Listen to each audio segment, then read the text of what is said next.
नमस्कार। एनईजी wisdom point आपके knowledge एवं विजडम को बढ़ाने के लिए सदा समर्पित खड़ा है।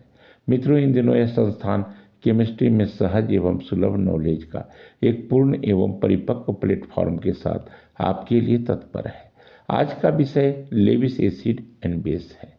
सामान्य भाषा में एसिड वह कंपाउंड होता है जो सामान्यतः स्वाद में खट्टा लगे, अपने विलायक गुण के कारण अन्य एलिमेंट एवं कंपाउंड को अपने में आसानी से घोल ले, पीएच स्केल पर 0 से 7 का रीडिंग शो करे, नीले लिटमस पेपर को लाल कर दे इत्यादि।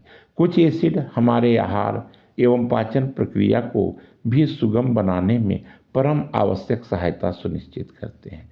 खैर, आज के विषय लेविस एसिड एंड बेस की ओर हम लौटते हैं, क्योंकि एसिड एंड बेस की परंपरागत एवं प्राचीन परिभाषा पर हम कभी और किसी क्लास में चर्चा करने को उपस्थित होंगे।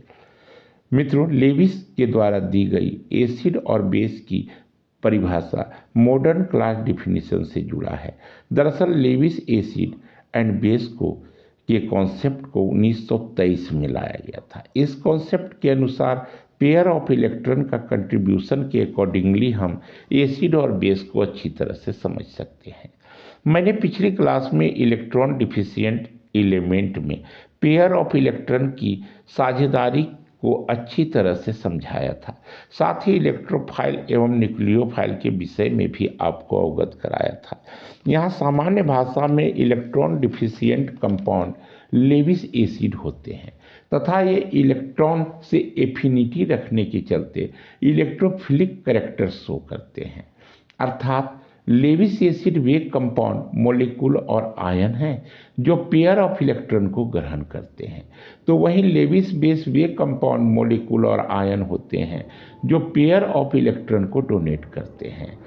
आप इसे सिंपली समझें कि Lewis acid electron deficient compound ही होते हैं, जबकि Lewis base electron rich compound होते हैं।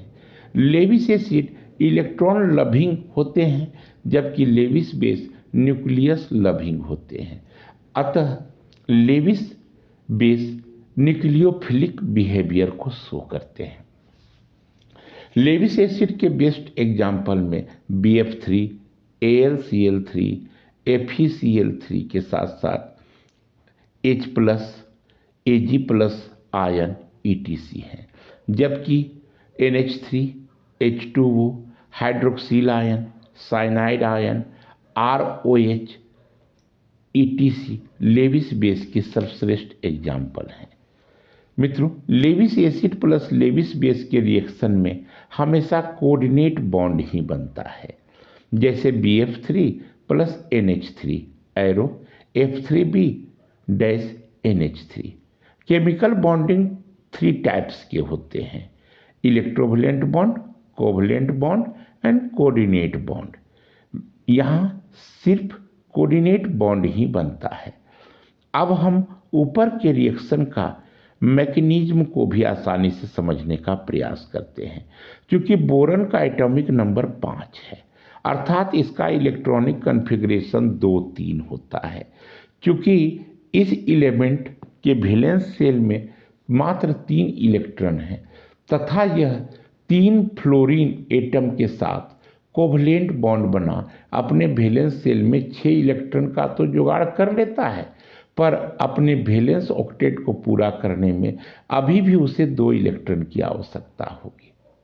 तो वहीं NH3 में N का एटॉमिक नंबर 7 है तथा इसका इलेक्ट्रॉनिक कॉन्फ़िगरेशन 2-5 होता है, यानी नाइट्रोजन के वैलेंस शेल में 5 इलेक्ट्रॉन हैं और इसे अपने वैलेंस ऑक्टेट को पूरा करने के लिए 3 इलेक्ट्रॉन की जरूरत है, जो वह 3 हाइड्रोजन एटम के साथ कोवैलेंट बॉन्ड बना पूरा कर लेता है।